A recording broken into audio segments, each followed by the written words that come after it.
buenas tardes. Voy a empezar con lo que es la última clase de estabilidad. Esto pertenecía a la unidad 10, que la habíamos desarrollado en varias clases. Arrancamos con respuesta en frecuencia. Y bueno, y luego, digamos, encaramos el tema de estabilidad. Así que esto en principio podemos llamarlo estabilidad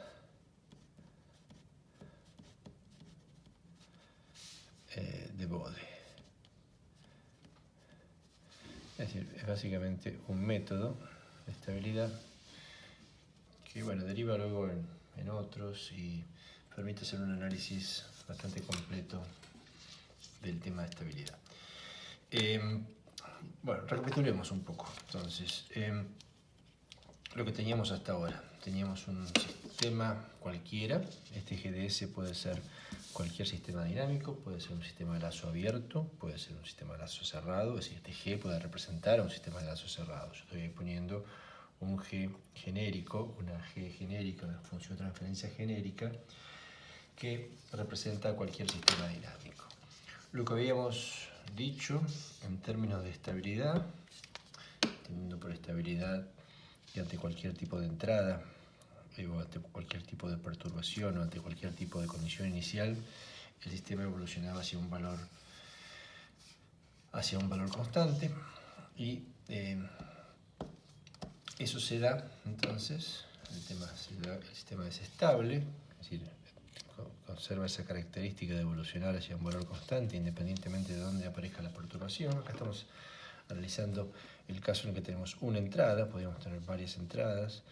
En nuestro esquema que usamos como modelo base para proponer los sistemas de control por realimentación, usamos una segunda entrada que la consideramos perturbación, que la colocamos acá, pero esto no agrega en nada a la generalización que uno quiere dar y en principio con este esquema es suficiente. Entonces, lo que dijimos era que el criterio de estabilidad, no el de Bode, en general, la estabilidad de un sistema depende de sus polos. Entonces, de los polos de su función de transferencia, que ya sabemos que son las raíces del polinomio del denominador. El sistema va a ser estable si todos los polos de GDS tienen parte real negativa. Es decir, si no, el sistema va a ser inestable. Con que algún polo de GDS tenga parte real positiva, el sistema va a ser inestable. ¿Qué quiere decir? Que ante cualquier mínima perturbación va a avanzar hacia valores, digamos, no acotados. Entonces, nos paramos acá un segundo y recordamos lo siguiente. Si este fuera un sistema de lazo abierto, podría ser inestable inherentemente. Pero si lo circunscribimos a los sistemas que nos interesan, los que representan a los procesos dinámicos, es decir, los que representan a los procesos químicos, la dinámica de los procesos químicos, hemos analizado y dicho muchas veces que como los procesos químicos, cuando digo químicos estoy poniéndole un nombre, un rótulo a un principio a todos los equipos y análisis que hemos hecho. Evidentemente una cañería no es un proceso químico, pero lo ponemos bajo ese rótulo, bajo el rótulo de la ingeniería química, en principio por ser tal vez la madre de las ingenierías relacionadas con lo que se considera la temática de procesos. Entonces lo que dijimos fue que naturalmente los procesos químicos a lazo abierto son estables, es decir, que normalmente cualquier proceso químico que modelemos a lazo abierto va a entrar dentro de esta categoría, va a tener todos sus polos con parte real negativa. Eso lo analizamos, hicimos tanques en serie, hicimos tanques en distintos tipos de conexiones, analizamos reactores químicos, encontramos alguna excepción justamente en algunos reactores químicos sobre el tema de estabilidad, pero en principio concluimos que los procesos químicos son naturalmente estables. ¿Por qué? Porque se componen de sistemas de almacenamiento de masa y energía que están interconectados de formas diversas, pero que en principio nosotros hemos demostrado que, para los casos más sencillos, lo hemos demostrado y lo hemos generalizado como concepto, que estos sistemas interconectados de capacidades de almacenamiento de masa y energía producen siempre sistemas sobreamortiguados, es decir, sistemas que son inherentemente estables. Más aún, ni siquiera son oscilatorios, son estables casi en un sentido extremo. Entonces, en realidad, el interés que yo tengo en analizar estabilidad, esto es algo que lo he comentado ya un montón de veces, es analizar la estabilidad para los sistemas en los cuales es posible que exista la inestabilidad, porque si no, ¿para qué voy a analizar la estabilidad si todos los sistemas son estables? Entonces, ¿cuándo puede existir la inestabilidad? La inestabilidad se presenta cuando, puede presentarse cuando yo introduzco un sistema de control. Entonces, la inestabilidad se presenta en una situación en la cual nosotros la hemos graficado de la siguiente forma. A un proceso que inherentemente, naturalmente, es estable, GDP, le agregamos una serie de elementos para controlarlo. Entonces, el control, recuerden que el objetivo que tenía era eliminar el efecto de las perturbaciones, no las perturbaciones, y llevar las variables controladas, y en este caso, a su valor deseado. Entonces, todo esto que le agregamos, que es lo que llamamos el sistema de control, digamos, genera finalmente un proceso controlado que va a ser el que nosotros tememos que se inestabilice. ¿Por qué? Con justicia ya le hemos demostrado que existen amplias posibilidades de que el proceso completo, es decir, controlado, se desestabilice. Entonces, eso nos llevó a analizar su función de transferencia. Si ya la función de transferencia de este proceso es lo que llamamos GSP. Claramente, GSP se puede representar claramente como I deseado que entra a GSP que da un valor de I. Es decir, si yo simplifico, digamos, el diagrama en bloque y lo llevo de esta forma, es totalmente válido. Y en principio vuelvo a estar en esta situación y vuelve a valer que justamente ahora ya no es siempre estable. Esto puede ser inestable. ¿Por qué? Porque esto es la función de transferencia de un sistema GP controlado por realimentación.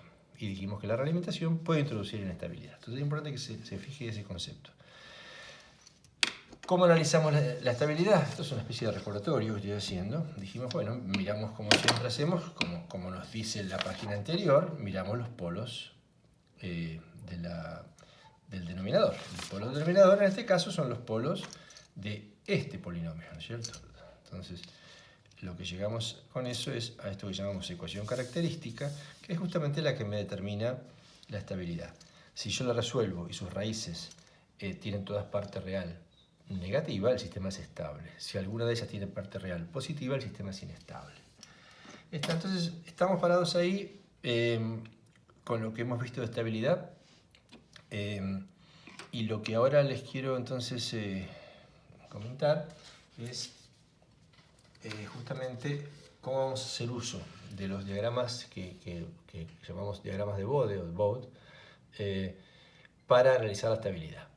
Y para eso lo que vamos a hacer es postular el criterio de estabilidad de Bode. Entonces hasta acá fue un pequeño repaso importante tener en cuenta para lo que viene.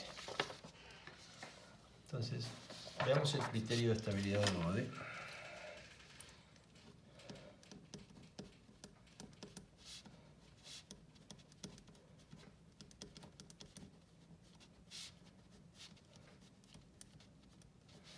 Criterio de estabilidad de Bode.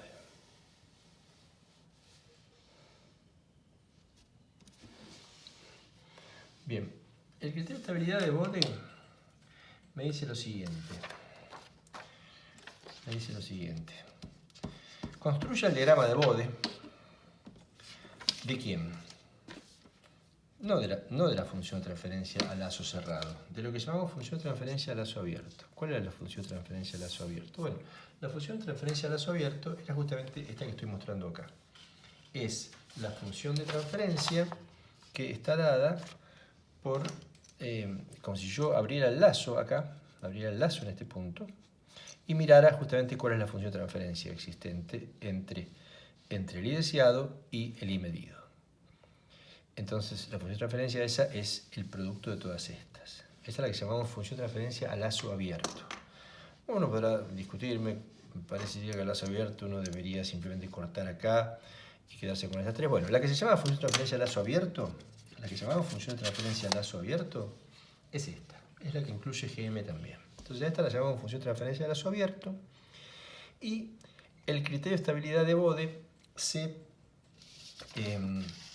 fundamenta justamente en analizar los diagramas de Bode para esa función. Entonces, esto que estoy poniendo acá, este diagrama de Bode en particular, que considera tres posibilidades, pero en principio el diagrama de Bode sería o el 1, o el 2, o el 3, con un mismo phi.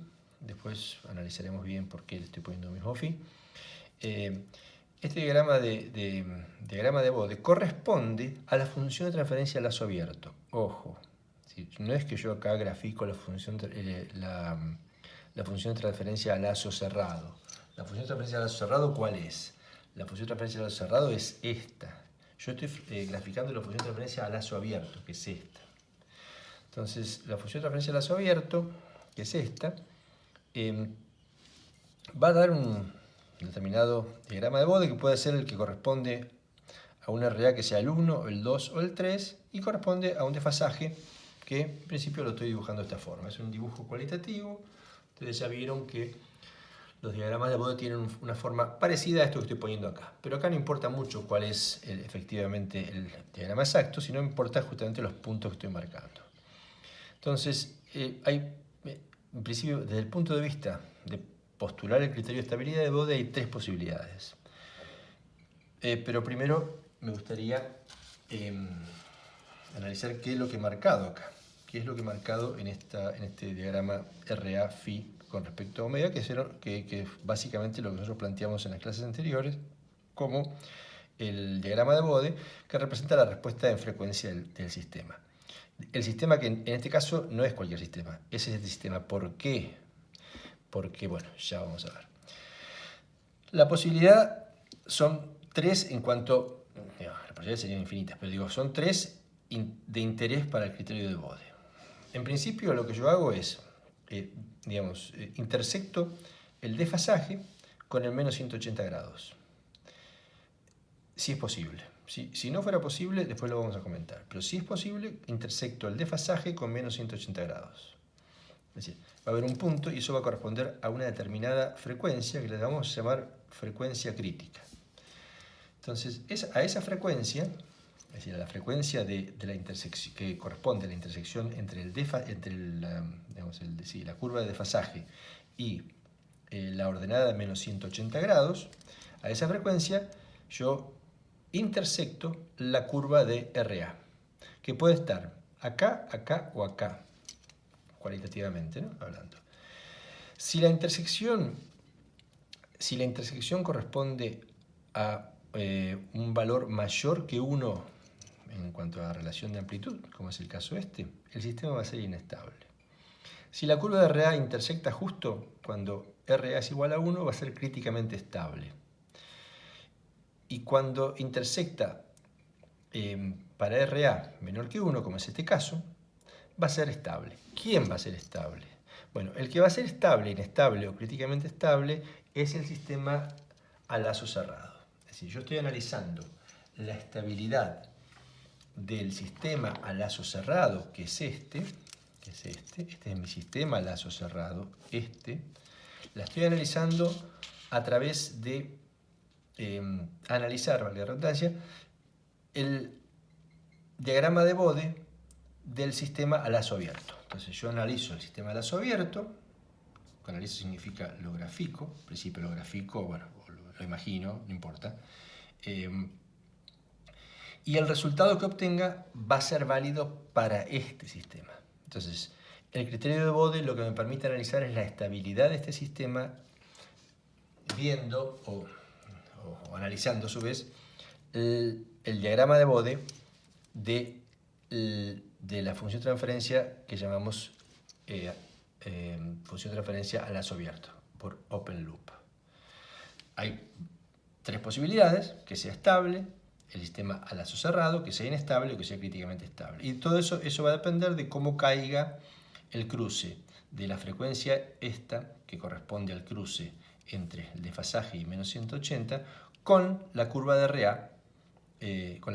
Si ese cruce ocurre por encima del 1, el sistema es inestable, el de lazo abierto. Si ocurre en el 1 es críticamente estable, sin ni una cosa ni la otra, esto es teórico.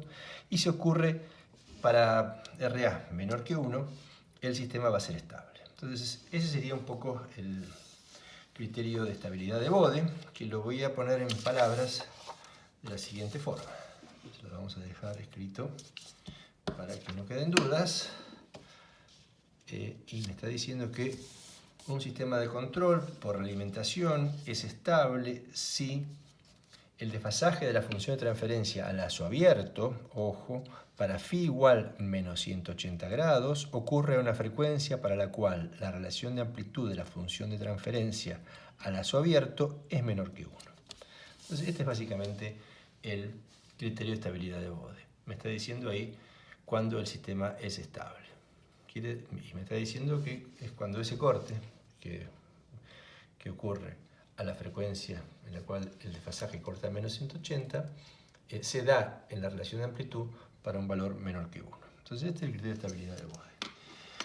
Bien, es importante que tengan claro que el diagrama de Bode que uno está analizando para esto es el diagrama de Bode de la función de referencia a lazo abierto, y el resultado en términos de estabilidad es el que corresponde al lazo cerrado. ¿Está bien? Entonces ahora lo que vamos a ver es un ejemplo. Creo que es lo mejor para graficar esto. El ejemplo es el siguiente. Entonces vamos a ver un ejemplo.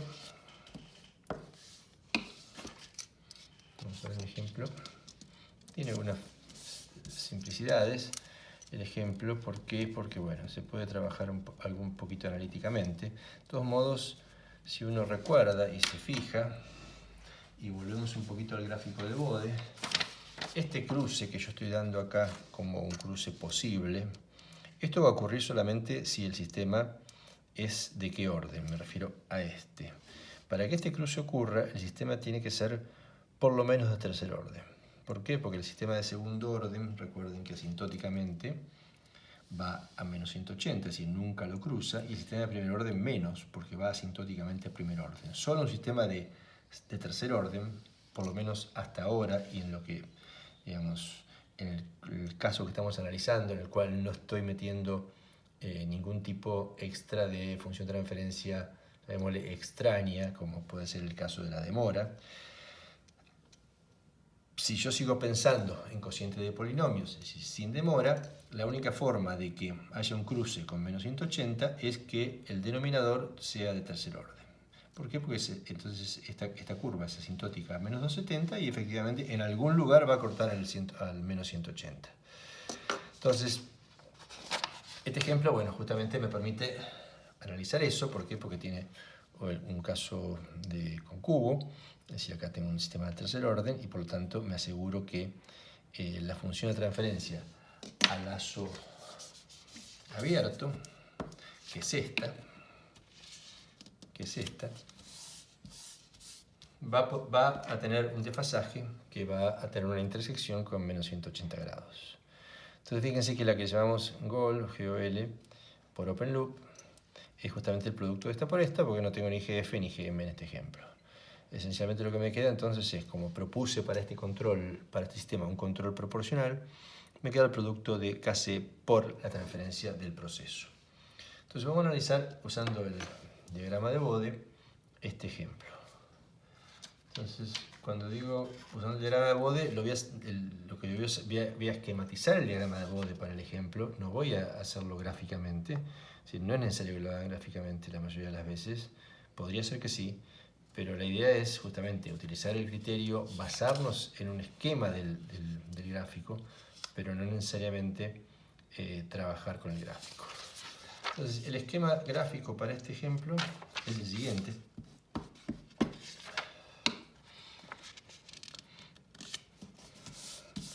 Fíjense que acá aparece el 1/8 de KC, que es la ganancia de la... Estoy acá haciendo el diagrama de Bode de GOL, ¿no? De GOL, si estoy diciendo diagrama de Bode de esto. Recuerden que a baja frecuencia el asíntota tendía a lo que sería la ganancia. En este caso, la ganancia de esta transferencia es el producto de la ganancia del proceso, que es esta, por la ganancia del controlador. ¿Está?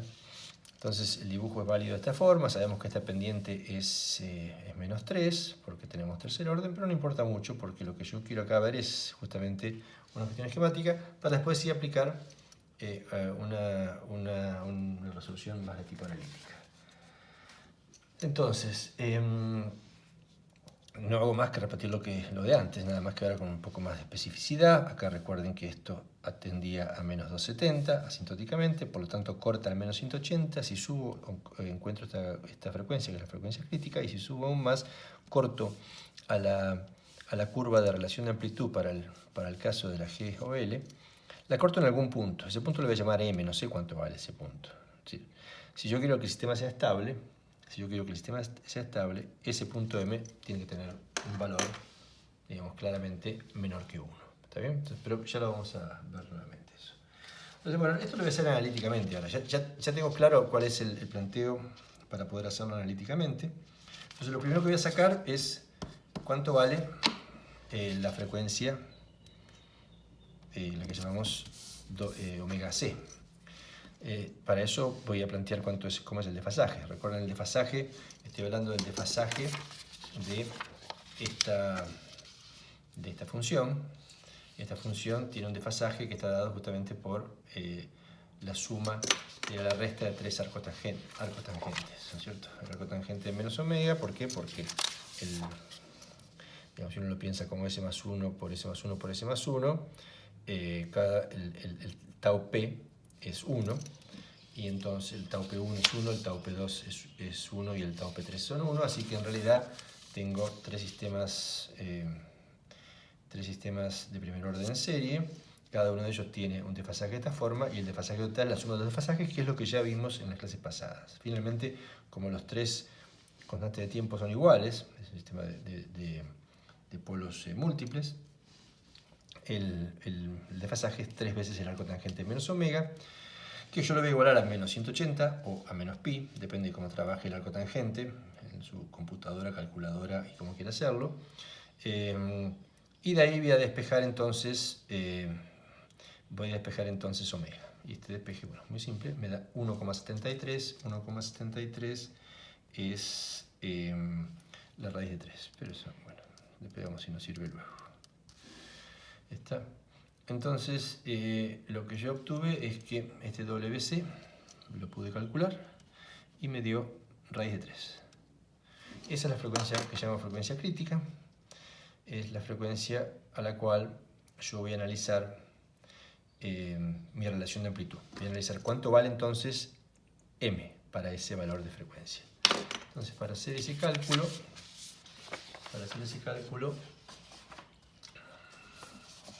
voy a utilizar la relación de amplitud tal cual como la he calculado otras veces, que es el módulo de la función de transferencia evaluada en J omega, en este caso la función de transferencia es la que llamamos GOL, evaluada en J omega, su módulo. Entonces, mi función de transferencia a lazo abierto es esta que tenemos acá, ya lo vimos varias veces, y la estoy evaluando, y yo la voy a evaluar justamente entonces acá sería RA en omega C igual a 1,73, o directamente en omega. Vamos a poner omega, porque si pongo omega C ya es 1,73, es omega igual 1,73, que es el valor que yo quiero hallar. ¿Sí? Ya esto evaluado en 1,73 va a ser por definición lo que yo llamé M. ¿Está bien?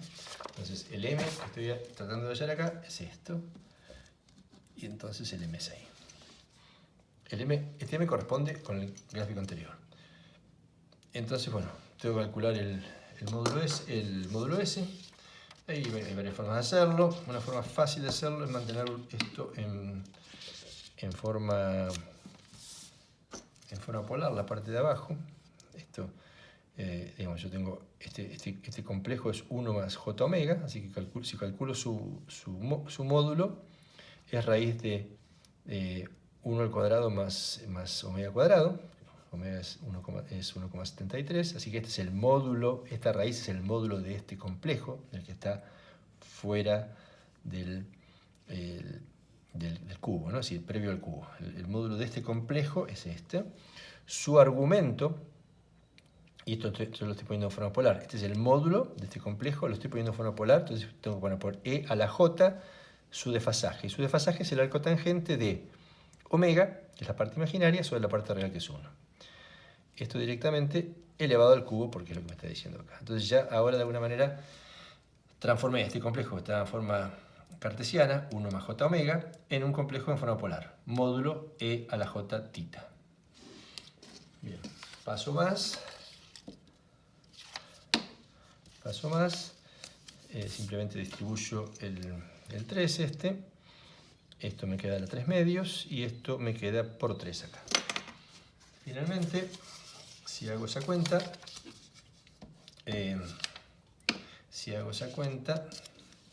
lo que obtengo es lo siguiente. Bueno, acá el 1,73 lo puse de nuevo como raíz de 3. Si lo hago al cuadrado, esto me da 3 más 1, 4. La raíz de 4 es 2, elevado al cubo es 8. Así que tengo ese 8 acá. Kc sobre 1/8, así que esto me da Kc sobre 64. Es decir, que el m me da Kc sobre 64.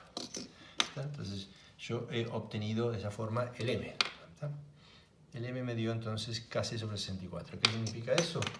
Que este valor tiene sentido, Kc sobre 64 es menor que Kc sobre 8, que yo lo he puesto acá. Este m es Kc sobre 64. Es decir, todavía no sé si es mayor o menor que 1. ¿Por qué? Porque todavía ahí tengo un valor Kc que no está determinado, no he dicho nada sobre Kc. Entonces, como decía antes, termino entonces rematando lo que acabo de decir, diciendo que el m es Kc sobre 64. ¿Está bien? Entonces me queda eso. Bien, ahora, lo que vamos a decir es que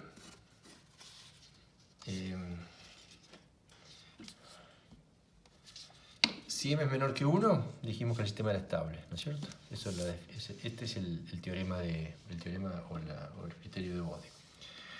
Y eso implica que si m es menor que 1, muy fácilmente, si m es menor que 1, Kc es menor que 64. Entonces Kc menor que 64. Si m es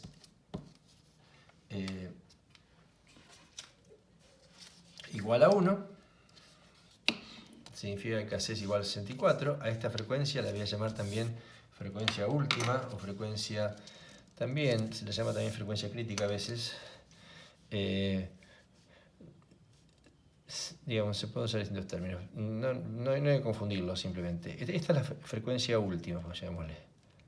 Frecuencia última o crítica. Es decir, en el sentido de que un aumento de este valor de Kc, me refiero a la ganancia del controlador, recuerden Kc es la ganancia del controlador, un aumento del valor de Kc produce que el sistema se inestabilice. Estamos en el límite, es un valor teórico en realidad. Es decir, el sistema va a estar o de este lado en la realidad.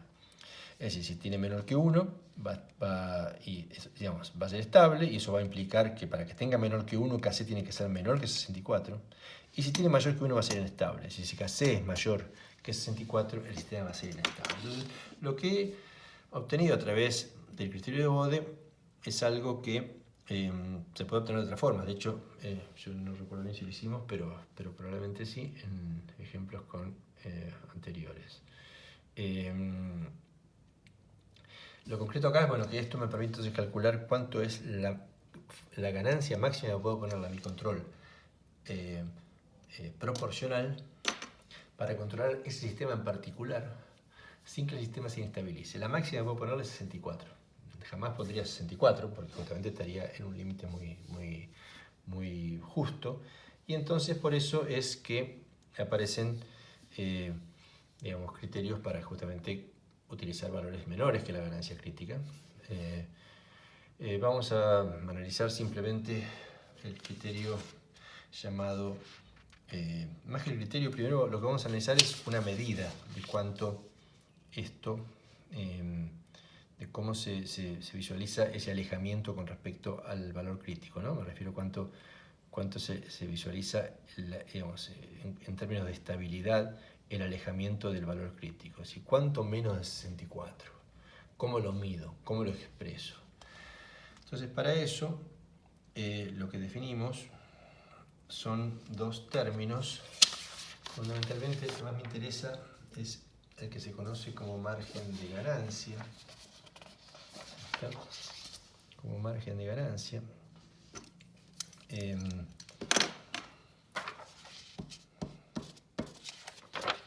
Que lo vamos a visualizar nuevamente en el diagrama de Bode. Entonces, me interesa ver el margen de ganancia y también me interesa ver el margen de fase. Pero veamos el margen de ganancia primero. Volvamos a un caso estable. Si para hablar de margen, cuando hablamos de margen, tanto de ganancia como de fase, el sistema tiene que ser estable, porque si no, no hay margen. El margen ya se pasó. Cuando me refiero a margen, estoy pensando cuánto me queda de aumentar la ganancia del controlador hasta tanto el sistema sea inestable.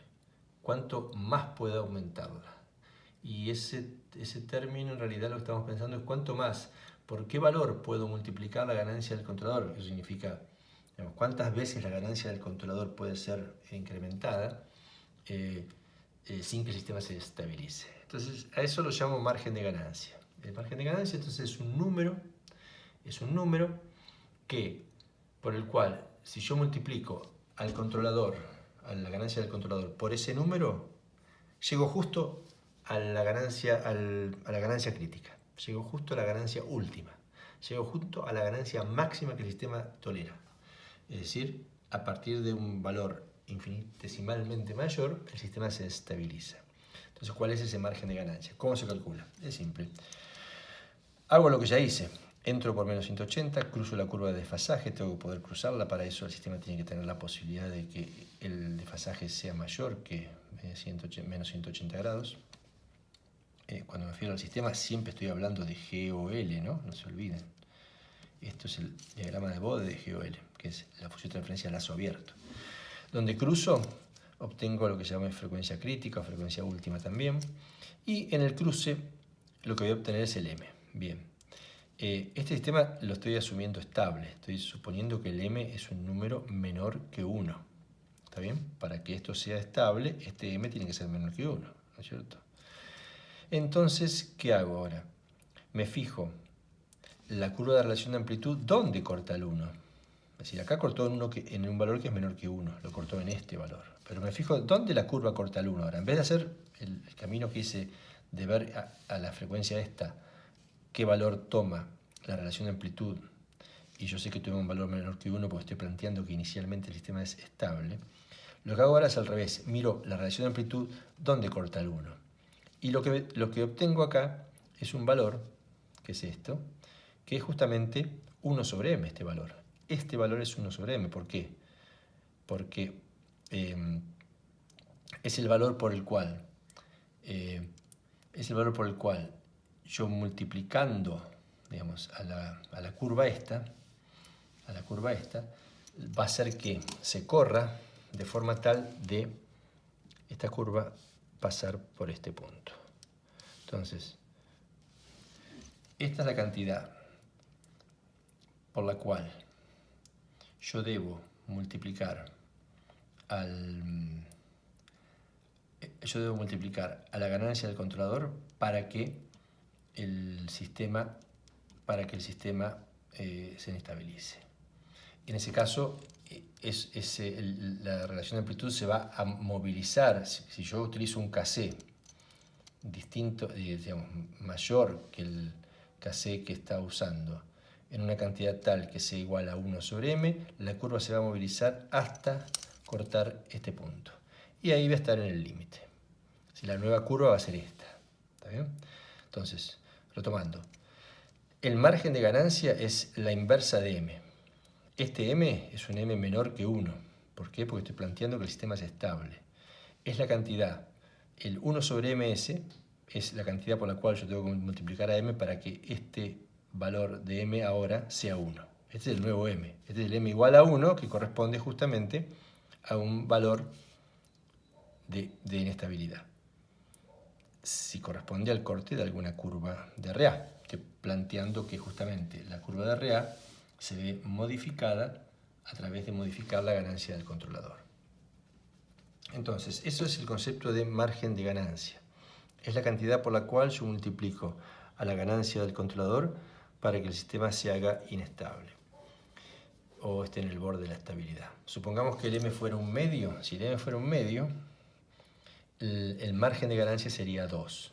Es decir que recién multiplicando la curva de RA por 2, que eso implica moverla hacia arriba, en este diagrama log-log, hasta tanto corte al 1 en el WC, bueno, ese es el valor máximo de casi que puedo ponerle. Entonces, lo que estoy haciendo acá, ¿qué quiere decir esto? Que estoy utilizando una ganancia de controlador que es la mitad de la máxima que puedo poner. ¿Por qué? Porque si m fuera un medio, si m fuera 2 tercios, 2 tercios, bueno, ahí la ganancia, digamos, yo podría multiplicar la ganancia del controlador por 3 medios, que es 1,5, ya no por 2. Y así sucesivamente. Cuanto más cerca está este valor de 1, mi margen de ganancia es cada vez más chico. Bueno, el concepto hay que pensarlo un poquito, darle un poco de vuelta, pero no es complejo. ¿Qué otro margen me interesa? Me interesa el margen de fase, pero este margen de fase no es una cuestión tan clara. Es muy claro el margen de ganancia. Me dice cuánto me está faltando para que el sistema se inestabilice. ¿Cuánto más puedo subir la ganancia del controlador para que el sistema se inestabilice? Supongamos que la ganancia del controlador era 20. Bueno, si m es igual a un medio, yo puedo subir la ganancia del controlador hasta 40 y el sistema todavía va a ser estable. Cada vez menos o cada vez más cerca de pasar a inestable. Con el margen de fase la cosa es relativamente distinta, pero es un poco una contracara del margen de ganancia.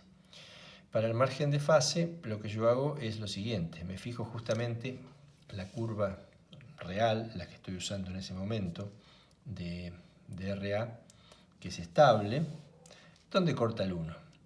Donde corta el 1 bajo y me fijo cuántos grados faltan para llegar a menos 180. Y esa cantidad de grados, que en este caso visualmente uno podría pensar que son 90, es lo que llamamos margen de fase. Es decir, que si de alguna forma yo lograra que la curva de desfasaje se torciera y pasara por este punto, el sistema estaría también en el borde de la estabilidad. Lo que queda claro también de la construcción que hicimos antes es que el desfasaje es independiente de la ganancia, tanto de la ganancia del proceso como de la ganancia del controlador. Y por eso mismo es que la curva de desfasaje no se inmuta ante cambios en las ganancias. Estamos trabajando todo con las ganancias acá y entonces el sistema, acá tengo, fíjense que el desfasaje no depende de la ganancia en el ejemplo, mientras que la relación de amplitud depende no solo de la ganancia, la relación de amplitud depende no solo de la ganancia, sino que también depende, no solo de la frecuencia, acá ya la fijé, pero depende de la frecuencia, sino que también depende de la ganancia. Y por eso es que ante cambios en la curva, ante cambios en la ganancia, esta curva va cambiando y se mueve de una forma, digamos, esencialmente, se desplaza simplemente ante cambios en la ganancia. Bueno, entonces esto sería el criterio del margen de ganancia, pensando, bueno, usando el criterio de Bode. ¿Qué quiero decir? El criterio de Bode en principio me da yo lo que analicé antes fue, bueno, me fijé qué valor de KC habría que tener para que el sistema fuera estable. Esto puede tener distintas formas. Uno puede decir, tengo este valor de KC, quiero saber si es estable. La otra es, no sé qué valor de KC puedo tener, quiero saber cuál me da estabilidad. Y en este caso es un poquito más preciso y me está diciendo que quiero tener un margen de ganancia de 2, por ejemplo.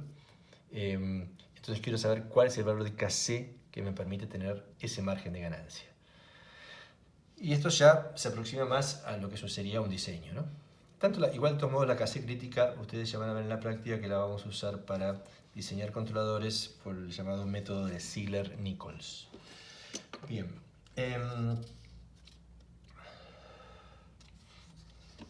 Bueno, acá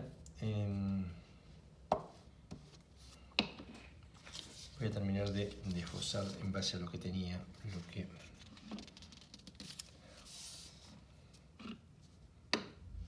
Entonces, esto fue lo que dije antes, ¿no? Si multiplico la GOL, que es esta es mi GOL original,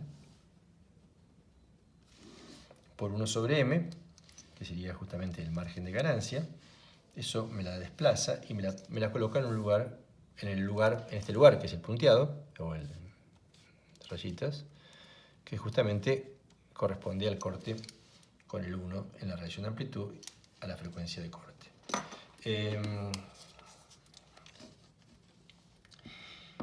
Esto, que de alguna manera en este ejemplo, en realidad no estoy haciendo el ejemplo, acá esto es en general, digamos, lo que yo tengo es esto, ¿no es cierto? La GOL no es tan fácil como KC por GP, puede ser un controlador más complejo, este controlador.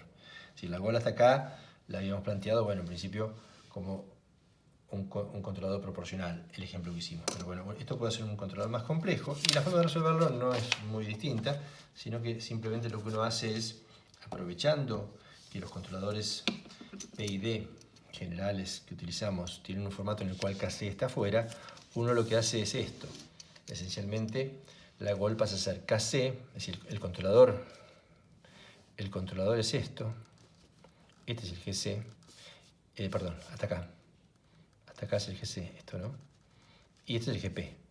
Pero el GC lo puedo pensar, de alguna parte de la transferencia del controlador, la puedo pensar multiplicada por el GP. Y de alguna manera acá tengo lo que sería lo que antes llamamos GOL también.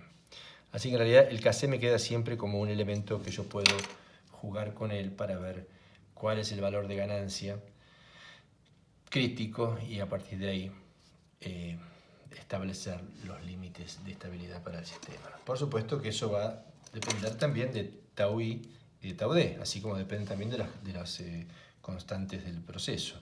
Lo que ocurre, claro, es que las constantes del controlador son manipulables por mí y las constantes del proceso en general no lo son. Entonces, cerrando eso, lo que me queda es lo siguiente. Que esencialmente lo que yo estoy haciendo acá, que fue un poco lo que señalé en los gráficos anteriores, estoy multiplicando la GOL por 1 sobre M y lo que implica eso es multiplicar finalmente la KC también, ¿no? Ya que de alguna manera la desacoplé la KC del resto del controlador. ¿Por qué? Porque aparece multiplicando todo, si no sería más compleja la cosa. Por eso, esta es una de las razones por las cuales aparece multiplicando todo. Entonces el 1 sobre M este es el margen de ganancia y entonces lo que yo tengo ahora es justamente que la GOL va a usar la KC, digamos, que corresponda multiplicada por un margen de ganancia que le va a permitir al sistema estar con un grado de seguridad dentro de la estabilidad, digamos, un grado de seguridad ya de por sí definido, que es ese margen. Es decir, lo llamamos margen de ganancia 2 a ese grado de seguridad. Bueno, ahora, por último, lo que voy a plantear es otra forma de hacer este cálculo de lo que llamamos ganancia crítica. Y después voy a hacer un ejemplo más usando margen de ganancia. Entonces ahora salgo un poquito del método de Bode, me quedo igual un poco conceptualmente con algunas cuestiones, pero esencialmente salgo del método de Bode. Acá hemos utilizado el método de Bode para hacer algunos cálculos. Básicamente calculamos la ganancia crítica. ¿Cuál es la ganancia crítica de un controlador proporcional? O, como vimos, un controlador general en el cual hacemos esta aclaración, ¿no es cierto?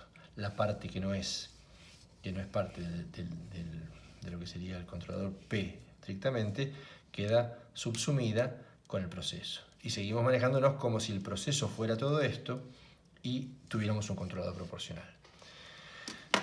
Bueno, y lo que hicimos con el diagrama de Bode y con el criterio de Bode fue calcular justamente esa ganancia crítica y manejar los márgenes de fase margen de ganancia y margen de fase en ese caso. Ahora lo que voy a hacer es, voy a volver a la ecuación, lo que llamamos ecuación característica. Vamos a volver a lo que llamamos ecuación característica y vamos a analizar la estabilidad utilizándola, pero sin calcular los polos. Cuando dijimos, este método que vamos a analizar se llama método de sustitución o método de sustitución directa.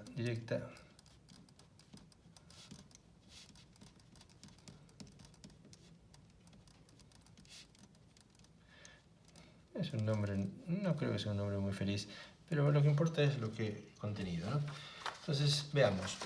Estamos en lo mismo. Estoy con mi GOL. Este es el sistema que quiero analizar. Quiero analizar la estabilidad de este sistema, que tiene esta función de transferencia a lazo abierto, que significa que yo tengo acá un KC, tengo un GP, que es 1/8 sobre S más 1 al cubo. Y esto lo estoy controlando justamente con este controlador. Tengo una idea de venir. Este es el sistema que yo quiero analizar su estabilidad. Igual que antes. Ahora lo que pasa es que, así como antes me concentré en la GOL, ahora me voy a concentrar en la característica. La característica no es la GOL.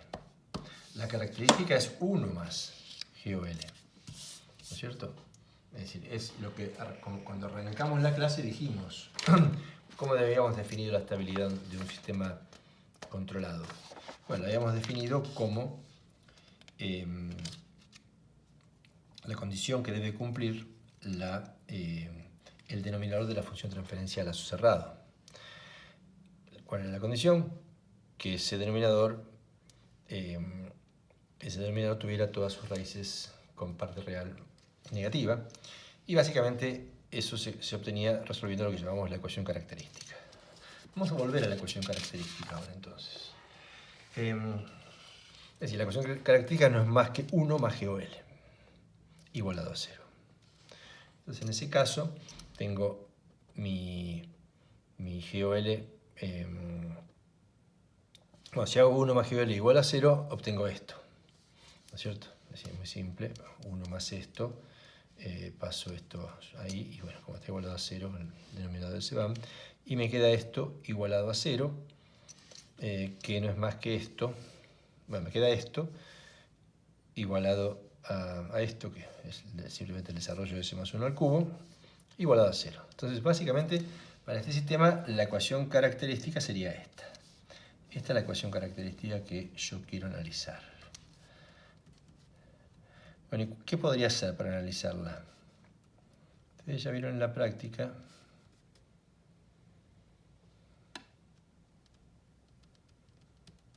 el método de Routh-Hurwitz. Es una forma de analizarla. ¿Por qué? ¿Qué pasa con esto? En principio no tengo forma de calcular las raíces analíticamente. Las podría calcular en forma numérica, por supuesto, instantáneamente, pero a mí me interesa ver un poco cómo varían esas raíces con el KC. ¿Por qué? Porque, bueno, lo que estoy viendo acá es la estabilidad de este sistema. Y cuando digo la estabilidad del sistema, no es que yo digo el KC es forzosamente tal, quiero ver si es estable. No, lo que yo quiero es ver con qué valores de KC me puedo manejar para que el sistema sea estable. Entonces, lo que voy a hacer es, voy a tratar de mirar la ecuación característica, pero sin la necesidad de resolver las raíces de esta ecuación. es decir, los polos de la transferencia al lazo cerrado, sin necesidad de resolver los polos de transferencia cerrado. ¿Por qué? Porque no tengo una forma analítica de hacerlo, en la cual uno podría observar qué pasa con Kc cuando varía y qué pasa con los polos. Debería ser, sí, un tipo... Hay una forma de analizarlo numéricamente, que la voy a utilizar más que nada para justificar el método, y no como método en sí, aunque podría utilizarse como método también. Entonces lo que voy a hacer es, voy a graficar las raíces de la ecuación característica. Entonces recuerden, tengo la ecuación característica, que es esta, es la que me permite ver los polos a lazo cerrado, y me permite decir cuando el sistema es estable o inestable. Y fundamentalmente me interesa ver la función de Kc, porque esa variación, este va a ser el valor que va a hacer que el sistema sea estable o inestable. Entonces, veamos esas raíces entonces, las raíces de la ecuación característica. Entonces, veamos las raíces de la ecuación característica. Las raíces de la ecuación característica son justamente raíces que tienen, en general, parte real y parte imaginaria. Ya sabemos, uno puede resolver esta ecuación y obtener eses que tienen, que pueden ser todos reales, podrían ser, la opción es que sean todos reales, o que sea uno real y dos imaginarios complejos conjugados. Bueno, pero eso va a depender de Kc. Entonces veamos cómo sería la representación gráfica de esas raíces, dependiendo de Kc.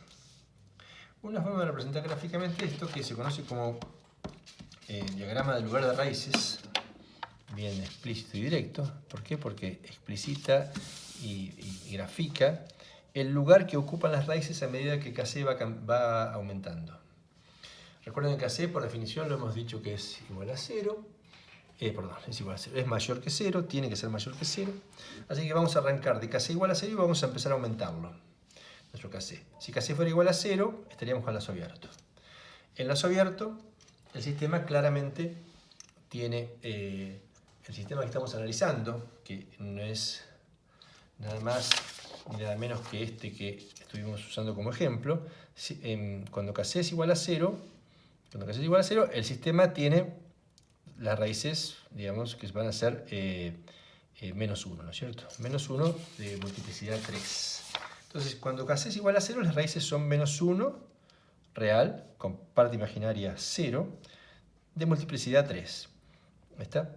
Es decir, todas coinciden en este punto. No se puede graficar de otra forma eso.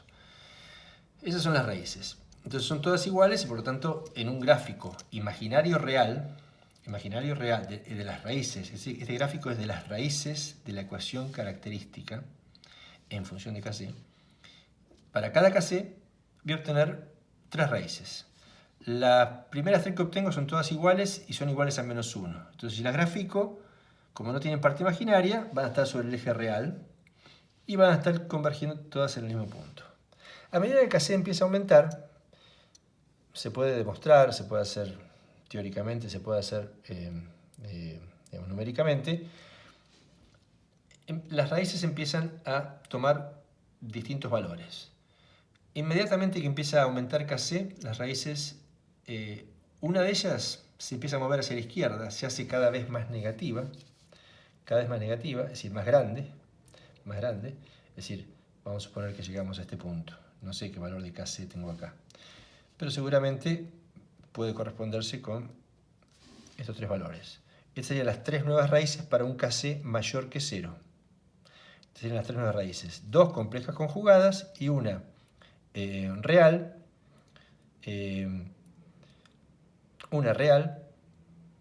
con un valor, módulo mayor que 1, ¿no? Mayor que antes, si empieza a mover para este lado. Entonces, las raíces empiezan a diverger. Hay dos que son complejas conjugadas, así que todo el tiempo estas dos ramas son simétricas. Siempre la parte real, por lo menos para determinados valores de Kc, se mantiene como negativa, es decir, el sistema es estable, hasta que llega un punto en el cual, que es este punto, en el cual las raíces, para Kc igual a 64, cosa que es muy lógica, las raíces tienen parte real 0. ¿Qué significa? Venían con parte real positiva, hasta que llega a este punto y de golpe tienen parte real 0. A partir de ahí tienen parte real positiva.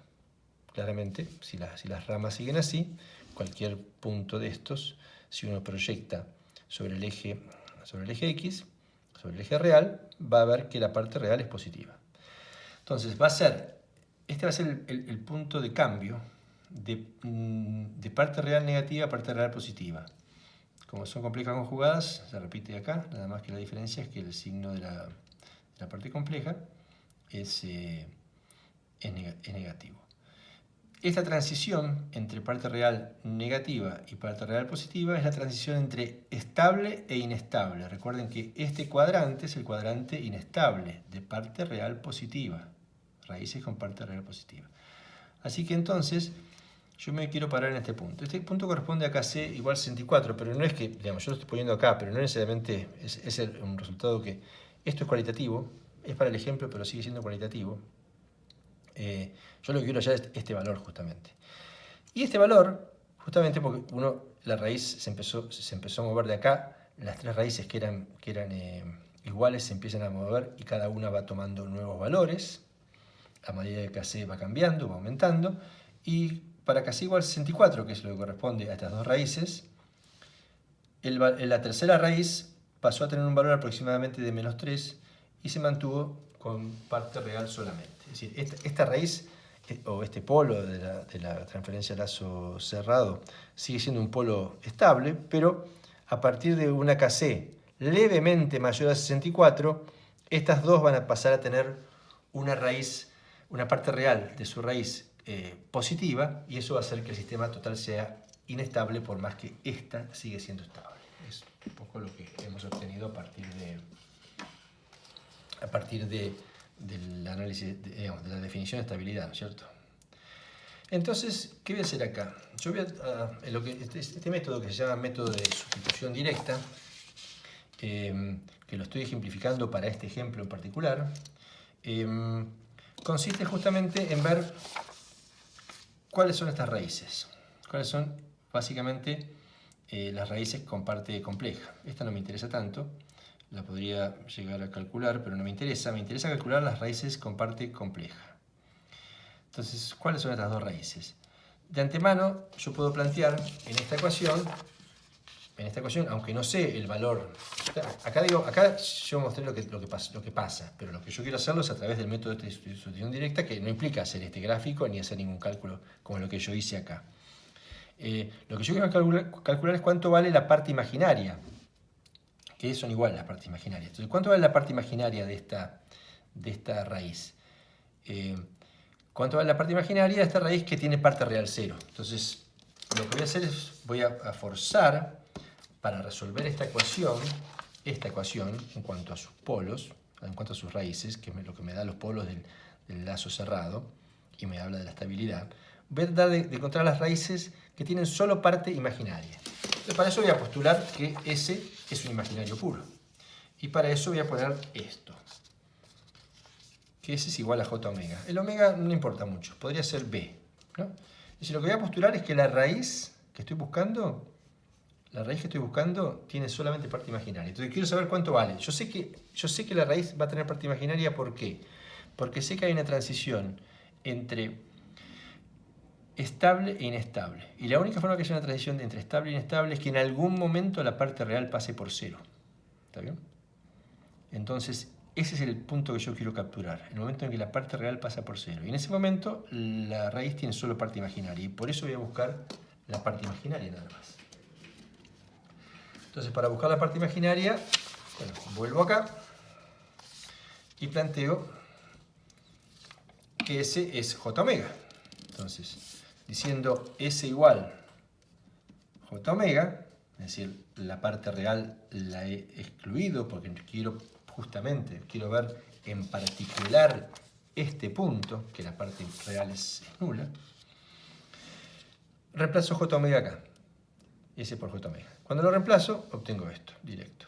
Y lo igualo a 0, pero 0 ahora, como esto tiene parte real y parte imaginaria, porque explicité el S como un complejo en toda su magnitud, también entonces el 0 lo pongo con sus dos componentes. Un 0, ¿qué significa? Es 0 más J0, tiene las dos partes igual a 0.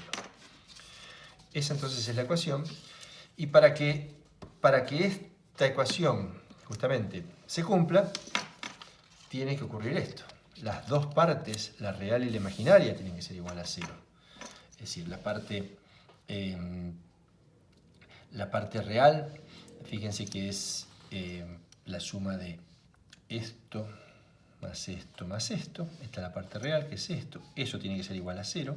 Y la parte imaginaria, que es la suma de esto más esto, tiene que ser igual a 0 también. Entonces lo que me queda es básicamente estas dos ecuaciones igualadas a 0. Si las dos pueden ser igualadas a 0 y hay valores de Kc y omega, o sea, son dos ecuaciones con dos incógnitas, hay valores de Kc y omega que pueden verificar esta ecuación, podría ser que no los hubiera, significa que el valor que yo voy a obtener de Kc y de omega, el de omega va a ser tal que me va a dar justamente esta raíz, con parte real nula. Y el de Kc va a ser el valor al cual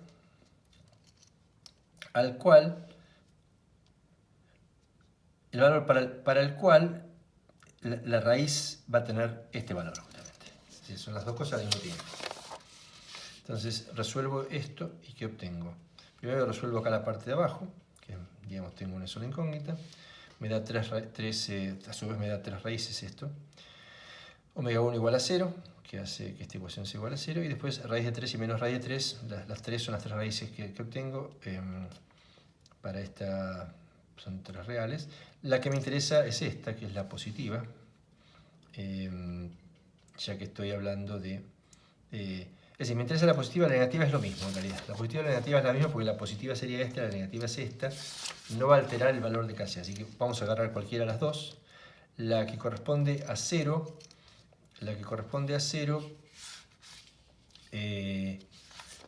no me interesa porque justamente va a ser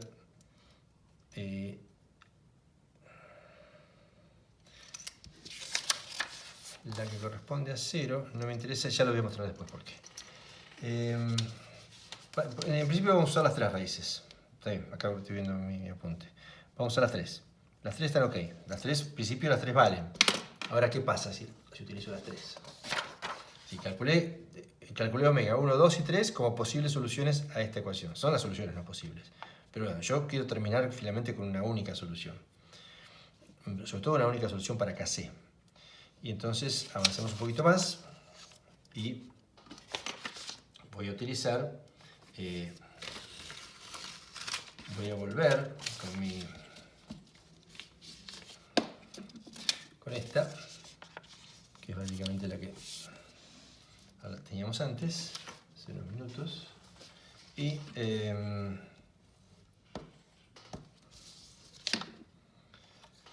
tengo las 3 opciones. Omega 1 igual a 0. Esto me da un Kc negativo. El Kc negativo no lo considero. Yo no considero que las ganancias están definidas como ganancias positivas. Podría usarse una ganancia negativa, pero digamos, el planteo es con una ganancia positiva, así que no corresponde. Y con raíz de 3 y menos raíz de 3 me da lo mismo, si yo reemplazo acá, ¿no es cierto? Básicamente lo que estoy haciendo es la solución de esta ecuación con los 3 omegas. Si reemplazo con omega igual a 0, me da que Kc sobre 8 más 1 es igual a 0, eso me da justamente Kc igual a menos 8. Si reemplazo raíz de 3, me va a dar 9 acá, esto pasa al otro lado como 9, menos 1, 8, por 8, 64, y lo mismo con menos raíz de 3. Entonces la solución finalmente que obtengo es justamente que Kc es igual a 64. Es decir, obtuve el mismo resultado para la ganancia crítica que había obtenido con el criterio de Bode. Obviamente que así tiene que ser, pero bueno, lo que estoy mostrando es que hay dos posibilidades de hacer esto. Uno utilizando el criterio de Bode, que utiliza la transferencia a lazo abierto, y otro utilizando la ecuación característica. En el fondo, la información que está contenida es la misma. El 1S de la ecuación característica es finalmente el 1 que aparece en Bode, pero no vamos a entrar en esos detalles. Lo que quiero mostrarles es que son dos mecánicas distintas para un mismo fundamento. La mecánica 1 es utilizar el diagrama de Bode y utilizarlo en su forma podría hacerse en forma gráfica, pero utilizarlo en su forma analítica, como hicimos, para poder hacer el análisis, ayudándonos con el gráfico del diagrama de Bode. Y la otra es utilizar la ecuación característica en este método que llamamos de sustitución directa, que me permite hallar nuevamente lo que llamamos ganancia crítica. Si en todo esto lo que hemos hallado es lo que llamamos ganancia crítica, que es el valor máximo de la ganancia del controlador, sea este solo proporcional o sea un controlador P más I más D o P más I solamente, que ha sido incorporado al resto del proceso, la parte sería el 1 más las partes integral y derivativa, y dejado la KC por fuera. Lo que hemos encontrado son límites para esa KC. Básicamente, cuánto menor que algo tiene que ser para que el sistema sea estable. Esto un poco también lo que hace es poner en relieve algo que mencionamos antes, sobre todo cuando dijimos que el control proporcional me permitía, aumentando la ganancia, eliminar el error de estado estacionario, y esto hacía innecesario otras medidas como el control proporcional integral o el término integral. El término integral lo que hacía eliminaba el error estacionario. El término proporcional no lo elimina, pero en la medida que aumento la ganancia hago que el sistema cada vez se acerque más al valor deseado y el error de estado estacionario se haga cada vez más pequeño. Pero dijimos que eso tenía limitaciones, que un valor de KC muy alto lo que traía era problemas de estabilidad. Bueno, acá lo hemos terminado de demostrar, mostrando justamente que hay un valor máximo de ganancia que uno puede poner en algunos sistemas, no en todos los sistemas, pero sí en algunos sistemas, por encima de los cuales, valores por encima de ganancia por encima de los cuales el sistema se hace inestable. Así que ahí hay un compromiso entre reducir el error de estado estacionario, aumentando la ganancia del sistema, y mantener la estabilidad del mismo, para no violar justamente el criterio de superar la ganancia que llamamos crítica, que es la que introduce el sistema en el terreno de la inestabilidad, que es aquel en el cual la transferencia al lazo cerrado empieza a tener polos con parte real positiva. Bueno, por último vemos un ejemplo de margen de ganancia. Acá hasta ahora básicamente lo que vimos fue la ganancia crítica. Bueno, el margen de ganancia es un método, si quieren, para ejemplo de margen de ganancia.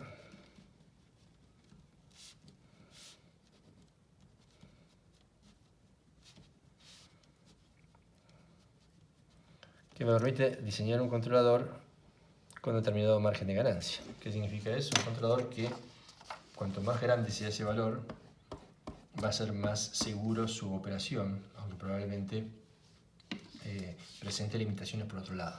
Esencialmente es lo que conversamos antes. El caso que vamos a usar es el mismo caso que veníamos usando, donde la GOL es esta.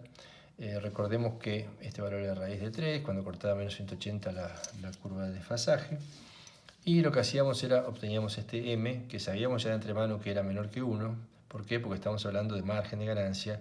Esto se aplica solamente a sistemas estables. Es decir, uno quiere saber cuál es el margen de ganancia o qué valores tengo que obtener para darle para que el margen, qué valores tengo que tener de la ganancia del controlador para que el margen de ganancia sea tanto. Entonces, el diseño parte de quiero tal margen de ganancia. Entonces, a partir de ahí es que uno avanza. Entonces, este M en principio yo ya de por sí entiendo que es un valor menor que 1, estoy hablando de un sistema estable. El M, como dijimos, no es más que el valor de RA evaluado en omega crítico o último. Ahí está. Entonces, supongamos que para este caso queremos un margen de ganancia de 2. Esto es mi planteo. Mi planteo es, quiero un margen de ganancia de 2 para este sistema. El sistema de lazo cerrado, quiero que tenga un margen de ganancia de 2. Y entonces me pregunto cuál es la ganancia. Entonces me pregunto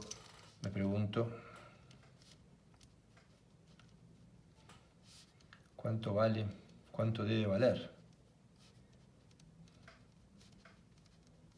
KC, que es la ganancia del controlador. Y lo respondo de esta forma, calculando cuánto vale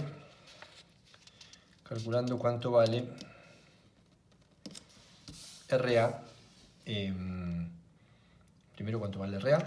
RA, ya lo hicimos este ejemplo, esencialmente me da este valor.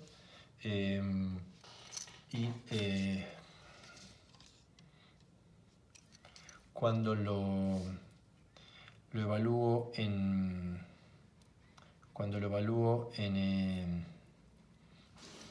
raíz de 3, que es el valor de omega c, dijimos que esto me daba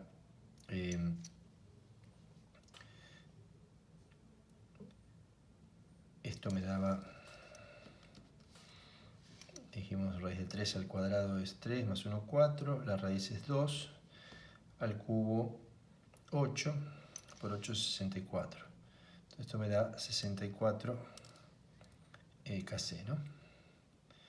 Perdón, Kc sobre 64. Bien.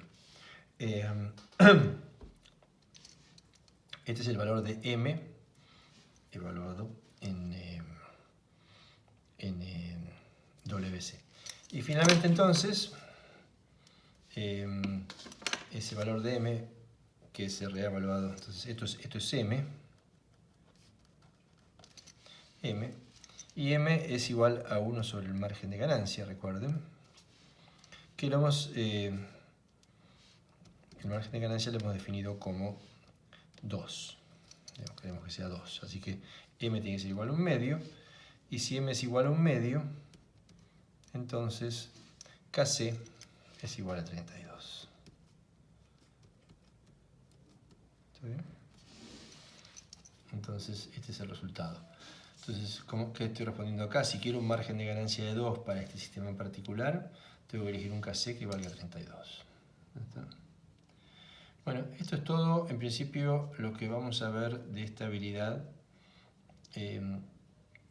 Esto ustedes lo van a complementar con algunos métodos que son más de tipo empíricos, como el método de Ziegler-Nichols y otros más, donde se utilizan los valores de ganancia crítica y frecuencia crítica, es decir, este valor y el valor del Kc máximo posible, para calcular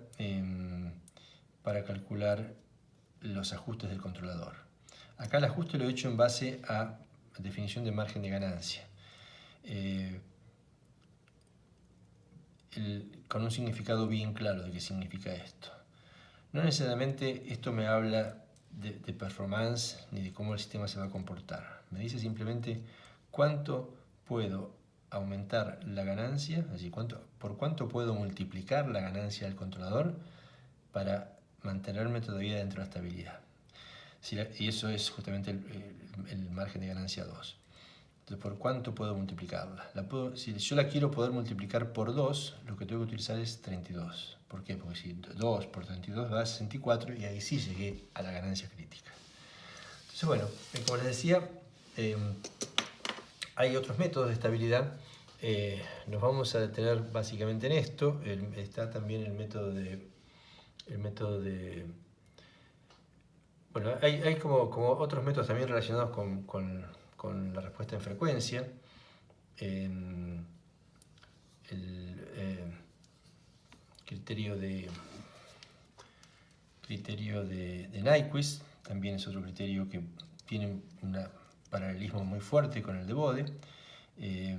No lo vamos a ver, pero esencialmente, digamos, yo creo que con esto cubrimos conceptualmente lo que serían los métodos de estabilidad por respuesta en frecuencia. Lo que me han permitido esos métodos es librarme de calcular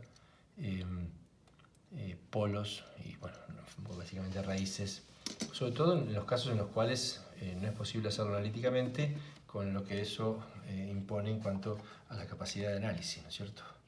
Estos métodos tienen una flexibilidad y conceptualmente tienen una representación mucho más visual del fenómeno de estabilidad que lo que puede tener ver un valor de un polo de un sistema de lazo cerrado.